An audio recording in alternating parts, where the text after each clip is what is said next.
All right, so what we're going to look at here today is we're going to look at the response of the Roosevelt administration to the Depression. Last week we talked about Hoover, and we talked about how Hoover did not believe that the federal government had a responsibility to intervene in a time in which there's economic hardship, because they believed that direct assistance would somehow weaken the work ethic of Americans, and that it would be irresponsible in a capitalist economy to do so.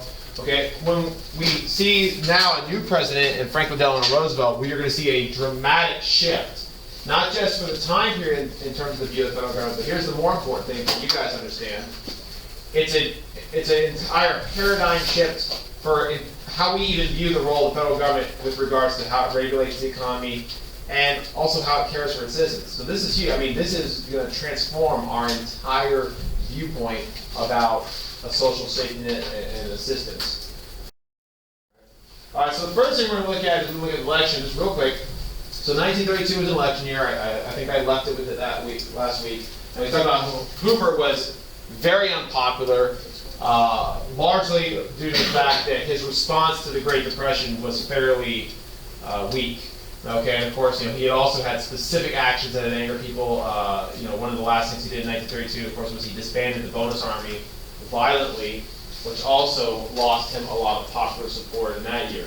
So it was pretty much assured that he was going to lose this election. So the choice of the Democrats became very important, because they chose to ultimately become president. And in 1932, the Democrats nominated Franklin Delano Roosevelt, who was a former governor of New York and a very popular, charismatic figure who wins in a landslide. And I think that landslide victory is more an indictment of Hoover than it is an endorsement of Roosevelt. I really think they could have pretty much ran anyone against Hoover and won. So the good news, however, is that Roosevelt actually turns out to be a very capable president, because we could have had someone who was less than capable because people were revolting against the Hoover administration. All right, so some details on Roosevelt real quick before we move forward. Roosevelt is one of our probably most influential presidents ever. I would certainly know a lot about him. First of all, he was a Democrat. Okay, he was former governor of New York, as I said that previously. His name even was very famous. He was related to former President Theodore Roosevelt. They were distantly related, but they were relation. Now, one of the things a lot of Americans did not know about Roosevelt was that, at the time, was that he was handicapped. As a young man, he had contracted polio, which is a disease that is no longer really an issue to us thanks to vaccinations. But because of that, he had largely lost the use of his legs. He was able to walk and stand with the use of braces and a cane. But for the most part, he was confined to a wheelchair, which, if you can make out a picture, he's actually sitting in a wheelchair. That's one of the few photographs of the era where they actually show him in the wheelchair, because he did not want that known. The majority of Americans actually did not know their president was handicapped, because he purposely tried to withhold that information because he was afraid that people would think he was weak and unfit for the presidency. All right. His campaign slogan was "Happy Days Are Here Again." Okay. He entitled his program of reforms designed to fix the Great Depression, the New Deal. That's very important. You know that. We're talking about it. He was a friend of labor, meaning whereas previous Republican presidents in the 1920s had favored business management over workers, he was more on the side of workers, like his cousin Teddy had been at the beginning of the 20th century. And lastly, of course, the thing that made him very popular in the election, of course, because he wasn't Herbert Hoover, which, like I said, I think that went further than anything else. All right, so Roosevelt, gave a lot of famous speeches. He's very well known for his speeches. And even at his inaugural address, when he was being sworn in as president, he gave one of his most famous speeches in which he made the statement, which is now well known, that the only thing we have to fear is fear itself. Okay? And that kind of put a lot of Americans at ease, because they felt like, here's a guy who has a plan, and then under his leadership, we can now start to kind of fight a lot of the issues that were causing the Great Depression. So people had a lot of confidence in this new president. They were very, excited.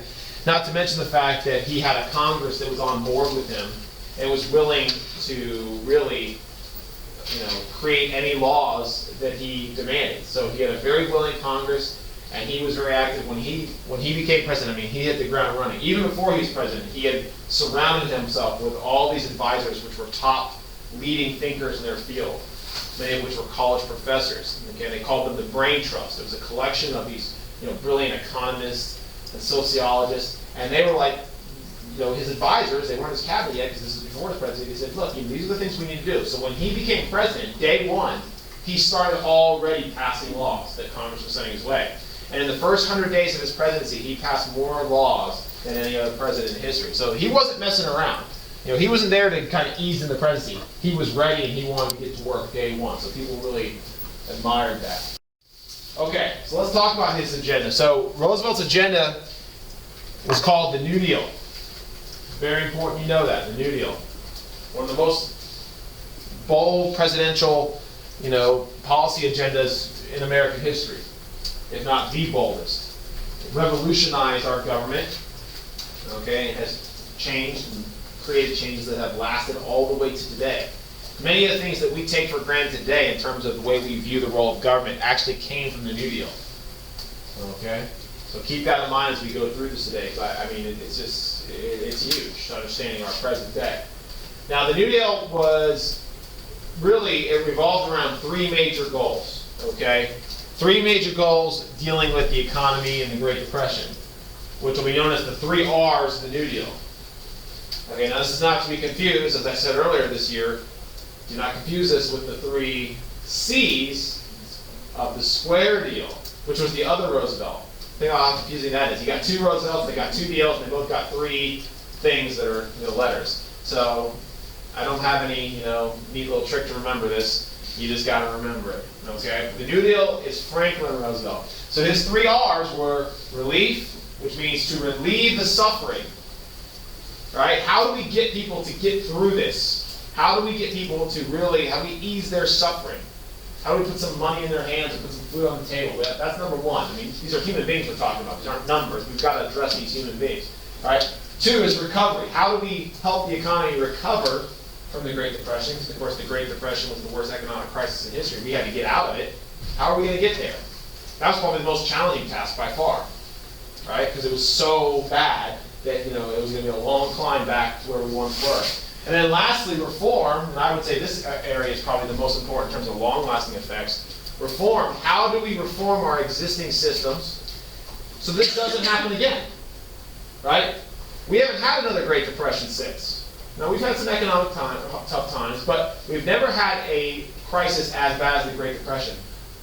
I would argue that a lot of that has to do with the reforms that were created out of this era have created safeguards that have really stemmed a lot of the major bad effects of our recession. This last one, the Great Recession that started in 2008, many people have speculated that could have been a Great Depression. It absolutely could have been as bad as this had we not done some things that were really taking a cue from the New Deal in a lot of ways. So I don't know if that's true necessarily, but that's one of the arguments that's out there. So hopefully the reforms we get out of the New Deal have been for the good and will prevent a future Great Depression.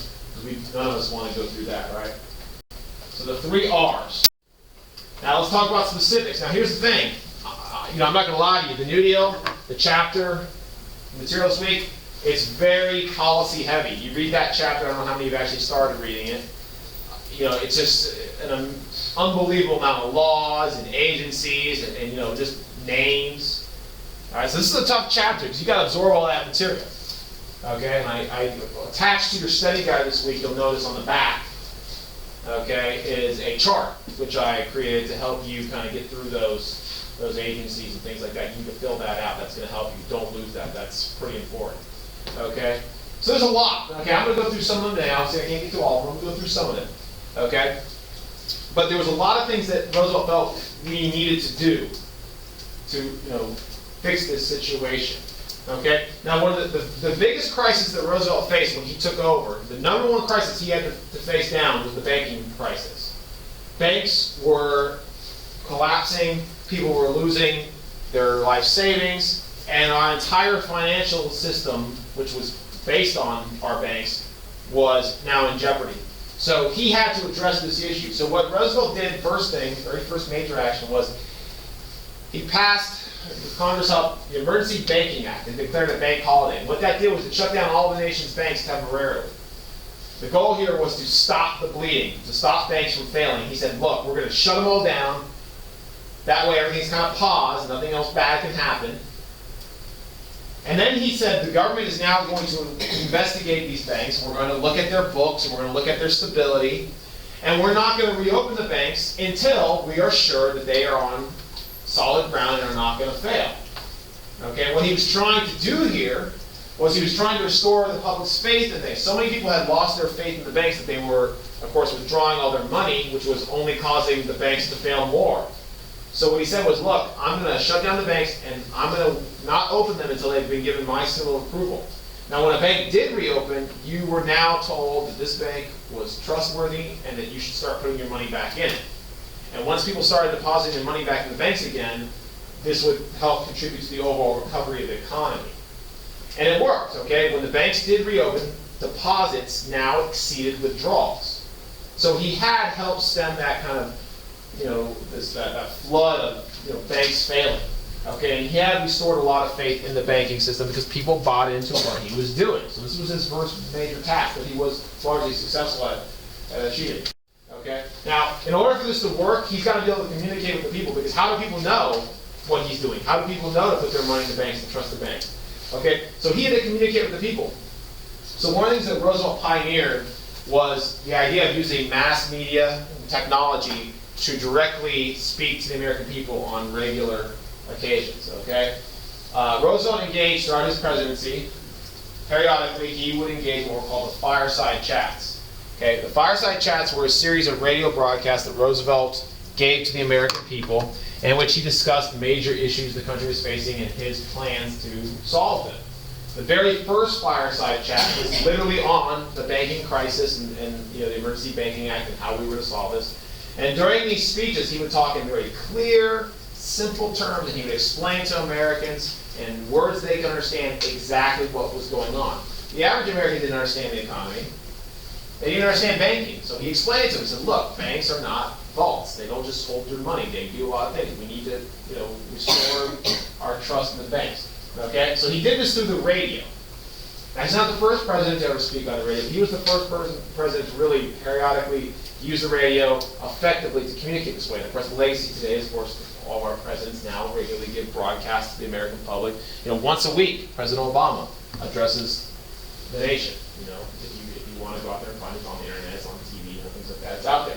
So that's kind of the legacy of Roosevelt, this kind of staying in touch with the American people and speaking to them. And they called it the fireside chats because the whole idea was, the way he spoke, it didn't feel like a president speaking down to you, the little people. It was conversational. It was almost like you're sitting in the living room having a chat by the fire with a friend. And that's why so many people liked Roosevelt. He was someone they could relate to. He was very charismatic. He was a lovable figure in a lot of ways. Now, another major figure in the Roosevelt presidency was his wife, Eleanor Roosevelt. Okay, and we haven't talked a lot about first ladies, with the exception of Dolly Madison, briefly, a long time ago. And the reason for that is that first ladies, for most of American history, had not played a very important role in politics. They had not been political figures, they had not been activists. For the most part, they just kind of sat behind the scenes. They served as hostesses at the White House and things like that. But beyond that, not much else. Okay? That all changed with Eleanor Roosevelt. Eleanor Roosevelt was a very influential figure. Eleanor Roosevelt, who was Franklin Roosevelt's wife, was very much a political activist and had his ear, and was kind of like an informal cabinet member. She was there helping advise him. Okay? And she herself was very progressive. She was a strong believer in equality for women and racial minorities. So her views oftentimes influenced the president. And additionally, she could do something that he could not do. And because of his handicap, he wasn't able to travel all the time and go out and meet the people and hear their stories. So she could act as his eyes and ears. She could go to the Dust Bowl, she could talk to the farmers there and come back and tell him these stories about what people were going through, and then he could react accordingly. So in a lot of ways, she was kind of like his conscience, you know, keeping him in touch with the American people in a way that he could not do, largely due to his disability. But more importantly, in terms of the grander scheme of American history, you know, since Eleanor Roosevelt, she was kind of the prototype for the modern First Lady. Since Eleanor Roosevelt, you know, First Ladies have been much more activist. They've taken up issues. They've been very political. They've campaigned. She was the one who kind of broke that ground. That's a role of First Lady. So today, First Ladies, or even First Men, I guess whatever we're going to call them, where we have our first man, okay? They are not expected to just be a spouse, okay? They are expected to do more than that. And you know, many First Ladies in the modern era have had specific agendas. You know, for example, our current First Lady, Michelle Obama, you know, her big campaign has been one about health, particularly for young people, you know, combating childhood obesity and promoting, you know, good, healthy living. So, you know, it doesn't matter. The idea is that they're more involved and more activist. And that began with Eleanor Roosevelt. She was a very beloved figure. And since then, most First Ladies have kind of followed suit. So she's very important in understanding, you know, that role.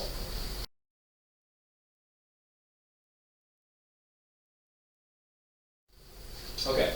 Now, when we talk about the New Deal, there's an unbelievable amount of legislation. I mean, it's just, really, it's just too much. You can't even follow it all, okay?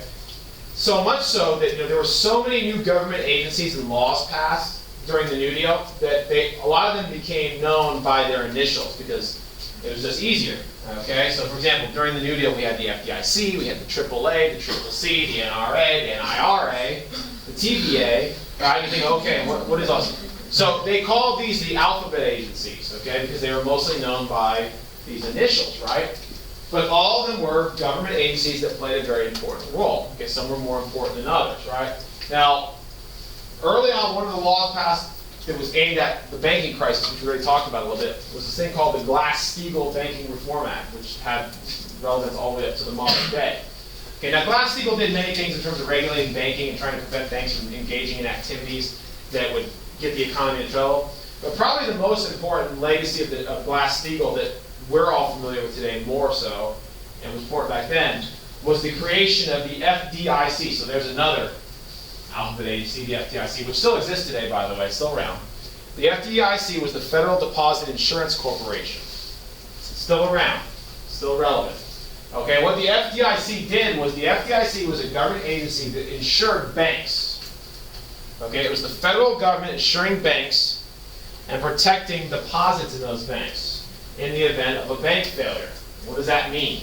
Well, what that means is if you put your money in a FDIC insured bank, which pretty much every bank you are familiar with is FDIC insured, okay?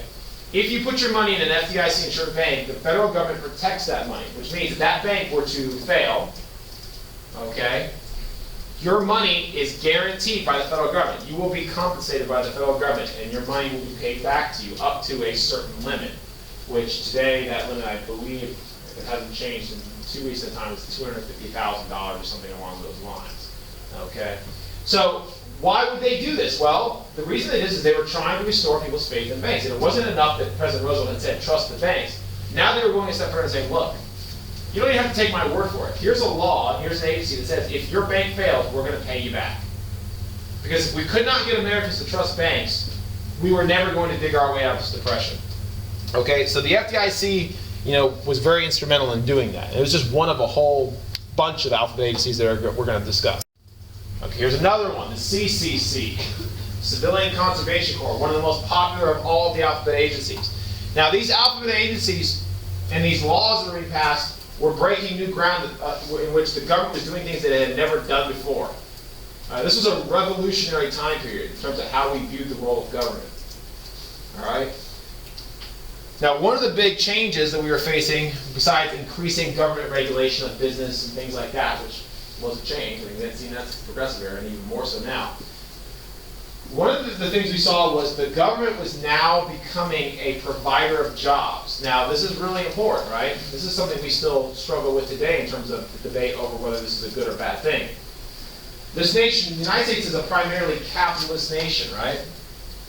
Or a capitalist economy, which means, if you don't know what that means, most of our jobs are provided by the private sector. And the private sector is just another way of saying, private businesses, corporations, Walmart, McDonald's, Microsoft. This is the private sector. They're businesses owned by private citizens. And the majority of the jobs in the country are provided by the private sector. Now, it's not to say there are no government jobs. There are government jobs. Okay, but the majority of jobs in a capitalist nation are provided by the private sector for a profit. This is something we're all familiar with. Okay? What made this radically different was agencies like the CCC were creating jobs in which the government was the one providing the jobs and paying these people. And they weren't leaving it up to the private sector. For example, the Civilian Conservation Corps was just what it sounds like. It hired people to work on conservation projects. Our national parks and doing irrigation and things that would just, contribute towards the conservation of our natural resources. It was a wildly popular program because it mostly hired young men who were the group that was really most out of work in this country. And there was a huge problem in this country where we had millions of young men who were out of work, and they had no means. They were getting on railroad cars and traveling over the country, and it was a disaster. So they said, we're going to give these guys something to do, and we're going to pay them. The government's going to pay them to do this job with tax dollars. Okay, and you might think, well, what's the big deal? Who cares? But the idea that the government was providing the job was really unusual, right? Because in a capitalist economy, that's not the case. The government argument, and what Roosevelt said was, look, if the private sector isn't going to hire people, okay, we are. We're going to make up jobs, literally just make the job up, and we're going to give it to you, and we're going to pay you. And so put some money in your pocket, which will help the economy and you as a person, and it'll also provide a service, in this case, conservation. So this is the role that the government took during the New Deal to get people back to work. It wasn't a direct handout. It wasn't like, oh, you're in poverty, you need to eat, I'm just going to give you some money. Well, we're going to give you a job. You're going to work for that money. So it was the next best step. Make them work for it and provide a service.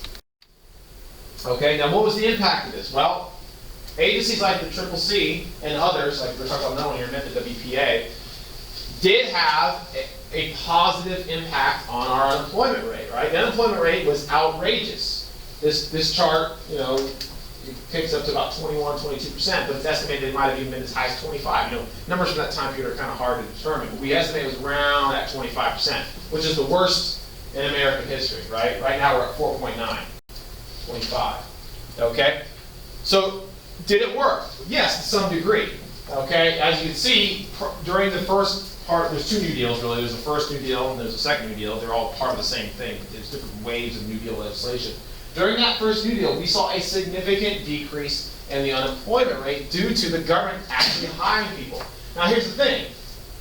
Did the New Deal just solve the Depression? No, of course not. The New Deal did not end the Depression. That would have been really an impossible feat. It's not like the president could come in, pass a law, and just say, okay, the economy's fixed. It's not like that. It's much more complicated.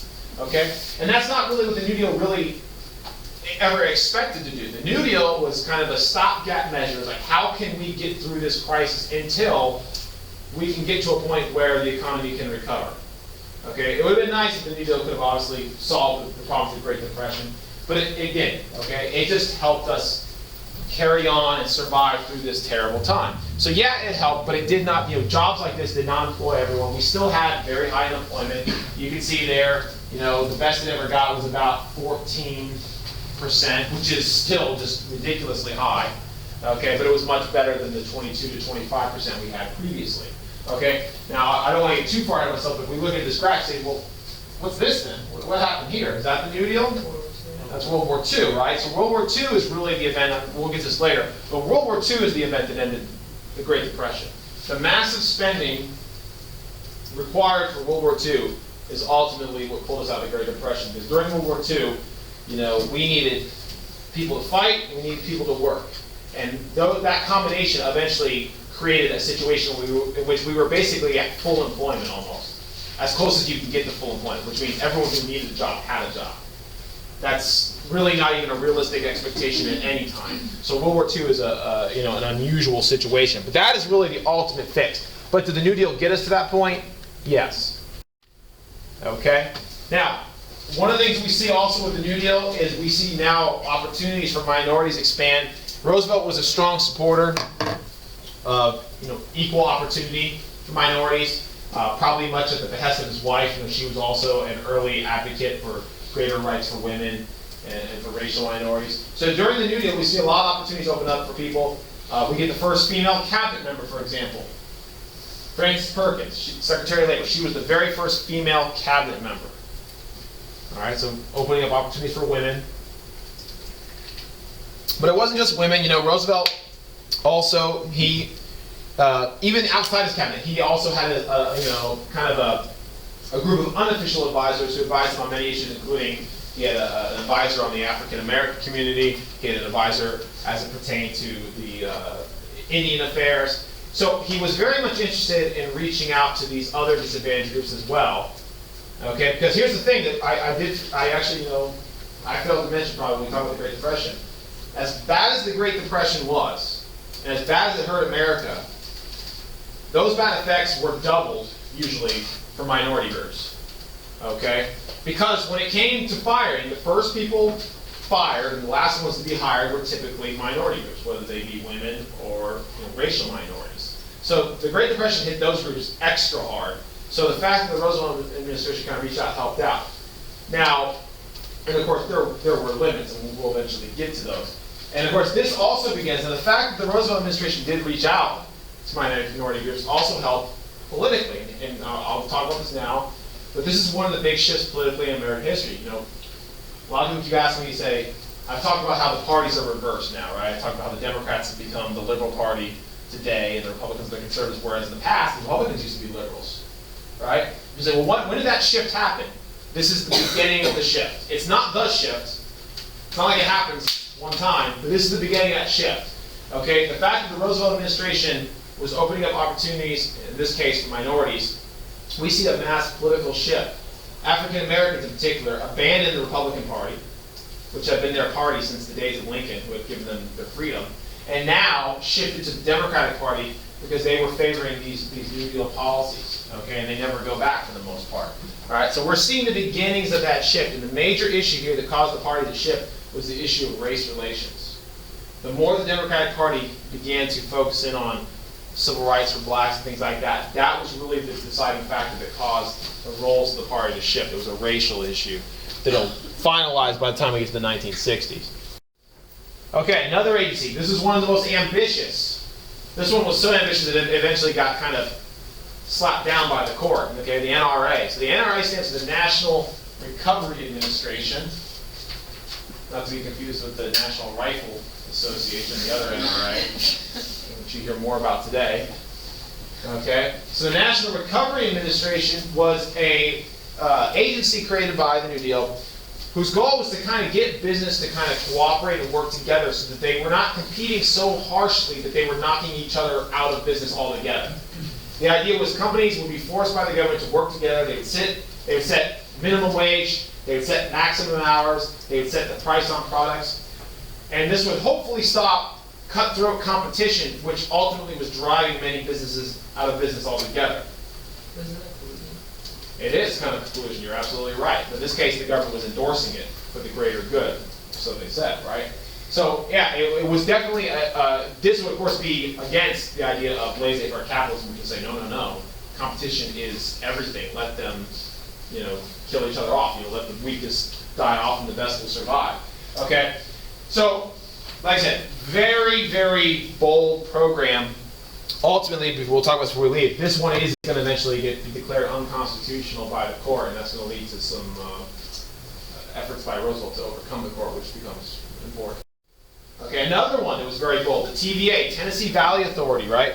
This one was an attempt to use public money, tax dollars, to build hydroelectric dams that would electrify rural and remote areas where there was a lot of poverty, in this case the Tennessee Valley. So they would build dams with government money, and then they would provide the electricity from those dams to these rural areas so that the actual government would be the one providing these utilities, which many people who oppose it said, well, hold on a second, the government should be providing these utilities, it should be the private sector. The fact that the government was the one doing this caused a lot of people to go, I don't know if we like where this is going, because what we're talking about here is a lot of the New Deal programs were a little too leftist or a little too socialistic for many people who didn't like that idea. They were more right-wing in terms of their economic views. So things like the NRA and TVA and the Civilian Conservation Corps were very much socialistic programs that concerned many Americans who feared socialism and ultimately the extreme communism. All right, so here's another one, for example. We talk about works programs. This one right here with the CCC, the Works Progress Administration, the WPA, was very much like the CCC in that it was a job creator program. The government was actually creating jobs with tax dollars and paying people to do public works. Now in this case, what were the people doing? Well, the Works Progress Administration mostly hired people on construction works, building public facilities. So what the WPA built were things like schools and libraries and roads and just public facilities in general. Okay? So a lot of construction works were carried out during the New Deal using WPA dollars and tax dollars and workers under the WPA. They didn't just hire construction workers, they even went so far as to hire artists, right? Because they said, well look, there's people out there with skills that don't translate into construction. What about them? What about painters? What about sculptors? The WPA, even in some circles, has hired artists to work on these kind of beautification projects in which they would do murals inside these libraries or inside these schools so that people could enjoy artistic pursuits. Okay? So they were concerned with people from a wide variety of professions and walks of life and trying to get them work and get them a job and get them paid. All right? And of course, this was all being provided by the federal government, which was unusual. All right. Now, one of the things we'd expect to see is during economic crisis, usually labor unions and labor rights diminish because when we're on hard times, workers usually don't have a lot of bargaining power because if there's a lot of people out of work and you're a worker, how are you going to demand more money? You'll just get fired and replaced by one of the other multitudes of unemployed people who are willing to work that job. So we tend to see labor union membership decrease during economic recessions and depressions, but that wasn't true necessarily during the New Deal, because during the New Deal, the Roosevelt administration actually came out in favor of labor unions. Okay? Now, specifically, we actually have one of the most important laws regarding labor unions in American history. We get the Wagner Act. The Wagner Act greatly expanded the power and rights of labor union members. We actually saw labor union membership increase dramatically, okay, and labor union power really peaked, okay, during the New Deal era, okay? And when it came to national disputes between, workers and their employers, in many cases, the Roosevelt administration backed workers, okay? So this was a very important kind of precedent that Roosevelt was saying, look, we are going to defend the rights of labor, whereas the rights of labor have been eroded during the 1920s, okay, under those presidencies. So labor unions also grew in strength during this time period. All right, now by far the single most important thing that the New Deal gave us in terms of its long-lasting legacy and effect, and something you should be familiar with, is Social Security. Okay? This was one of the kind of defining pieces of legislation that we got out of the New Deal. So one of the big concerns during the New Deal was the high level of poverty, particularly amongst our elderly population, this is still a problem today, by the way. And amongst our elderly, we do have, large pockets of poverty that are a concern. Because of course these people, many of which reach an age where they can't work anymore and they can't, take care of themselves. All right, as well as other groups. So the Roosevelt administration responded to this by creating Social Security, which was a very ambitious program that we still have today. So what Social Security was it was a program of old age insurance, essentially. It was an old age pension program in which once you reach the age of retirement, which at this point in the 1930s was 65 years of age, you would be paid a monthly stipend by the federal government to help assist you in living in your later years. Okay? So that there wouldn't be this rash of elderly people that were in poverty. Okay? Now, in addition to that, Social Security also, when it initially came out, this is when it came out now, it's not today, when it initially came out, it also provided payments to other people who were incapable of work. So if you were physically handicapped, you could get Social Security payments. If you were an orphan child and had no parents, you could get Social Security payments. So basically what Social Security attempted to do was it tried to create a welfare system in which groups who were incapable of working, okay, could get some financial support from the federal government. It was the beginning of the United States committing to take care of its poor and creating a social safety net to help those who have fallen on hard times. You got to remember, before Social Security, before the New Deal, there was literally no protection. There was nothing in those days. If you lost your job, if you fell on hard times, you were on your own. So the New Deal created the beginnings of our entitlement and welfare system that we have today, which has since expanded and now covers more people and in more ways. But this was the very beginning of it. Okay, and the way the system worked, it's very simple. Okay, the way it works is Social Security is a kind of pot of money. Okay, and current workers pay into that pot. Okay, and recipients withdraw from that pot. So the people who are working right now are actually paying for the people who are currently receiving Social Security money, which is retirees and things like that. Okay, so and that's how it was. So as long as there's people paying in, there'll be people who can withdraw from it. That was the idea. And of course, since then, over the years, at various stages, we'll talk about this later, Social Security hasn't expanded to cover more things, including health care costs for the poor and the elderly and other disadvantaged groups, unemployment insurance. So it's grown and expanded to cover more areas of poverty over the years. But this is where it began. This was its initial function. Okay, and it was the beginnings, like I said, of a commitment to taking care of our poor, which we had never tried before. Now, obviously, the big criticism of all these programs is, people are always wondering, well, okay, the government's paying for work, jobs, unemployment insurance, elderly pension. Where's the money coming from? Well, of course, it's all coming from tax dollars, right? The entire basis of these programs is, of course, federal tax dollars. So obviously, there's going to be a lot of criticism. Okay, there was two major criticisms of the New Deal. Okay, it's still today the two major criticisms of any government program like it, because we still have New Deal-like programs in effect, not as broad. The two major criticisms of the New Deal were, one, it's expensive, right? And many people argued that it was wasteful in terms of how we were allocating our tax dollars. That's number one. And number two, the other big criticism was it was too leftist, or it was too socialistic, or too close to bordering on even socialistic or communism, as this cartoon is alleging. Okay, and you got in the background, you got Joseph Stalin looking on. So that was it. And many Americans said, look, we can't afford to do this, and additionally, it's causing us too much debt. And of course, the other thing is, we're a capitalistic economy. We cannot venture too far to the left socialistic tendencies because it's just not our way. Those were the two major criticisms. Now, let's look at that. Okay? Now, during the first term in office, Roosevelt attempted to do everything he was trying to do without raising the debt. He was trying to balance the budget, and he was fairly effective. But it was not really getting the job done. So in his second term in office, Roosevelt took the advice of one of his economic advisors, and he began to engage in what's called deficit spending. Okay, deficit spending is when you spend more money than you take in tax dollars. Simple as that. So when you do that, of course, you incur debt. Now, Roosevelt argued that this was necessary for two reasons. One, he said, look, we're in a crisis. I'm willing to go into debt in order to get us through this, and then later down the road, we'll figure this out. Figure it out later. That's number one.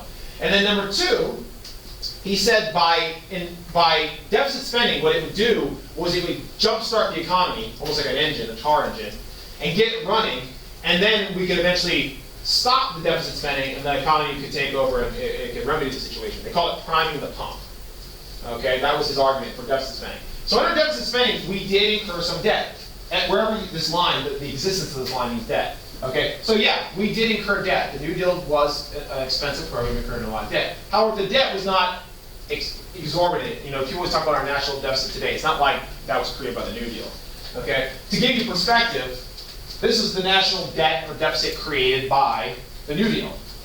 This is the deficit created by World War II. So you get a kind of idea about the amount of spending proportional. Well, of course, World War II was one of the most expensive things we've ever done. So don't get me wrong, that was enormously expensive.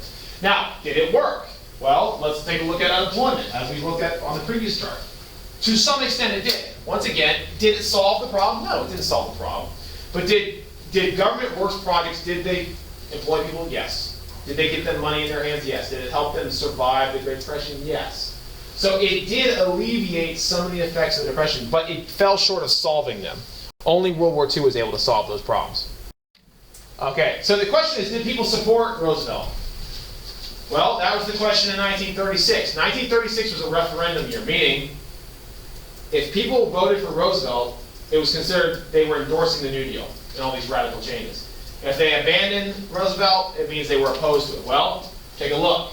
Roosevelt wins in an even greater landslide than when he defeated Herbert Hoover.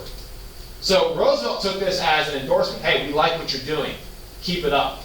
And that's exactly what he did. In the second term, he once again, reinvigorated the New Deal, and he began more deficit spending, I guess I should say, and continued on with his New Deal policies. Now, here's the thing I want to finish up with here today. This is important. Now, Roosevelt faced very little opposition. He was the president, so he controlled the executive branch. Congress was on board because it was dominated by the Democrats, so he had the legislative branch. That only leaves one more branch, and that's the judicial branch. That was the only branch of government in which he faced opposition. The Supreme Court, on a couple of occasions, did strike down New Deal legislation. Specifically, there was one court case I would like you to know, write this one down. Schechter versus the United States. In Schechter versus the United States, the Supreme Court struck down key provisions of the New Deal. Most importantly, it struck down the NRA, okay, and declared it aspects of it unconstitutional for violating the separation of powers. It also shut down the AAA, which is the Agricultural Adjustment Act, which paid farmers to destroy their surplus crops because they were trying to get crop prices back up, okay? Which is actually not that uncommon a thing. So here's the deal. Roosevelt didn't like this, obviously. He was being blocked by the court. So he needed to find a way to overcome the court. The problem with the court is there's not much you can do, okay? Because the court is very powerful. Okay, there are 9 Supreme Court justices on the court, and they're appointed for how long? Life. Until they die, or until they resign. So, barring people dying, Roosevelt really, there's nothing he could do. So he said, how can I bypass the court without violating the Constitution? So, Roosevelt hatched a scheme in which he said, well, okay, what if I don't necessarily remove justices if I can? What if I expand the number of justices on the court? What if I say, let's up the number to 15? Now, to do this, we literally have to change the rules, the Constitution. But what if we up the court to 15? Well, then, he, as the president, so only the president is allowed to appoint Supreme Court justices. He, as president, could appoint 6 new justices, and of course, he could appoint any 6 he wants, and he would probably appoint 6 that would be, friendly to New Deal ideas, and then he could override the conservative justices.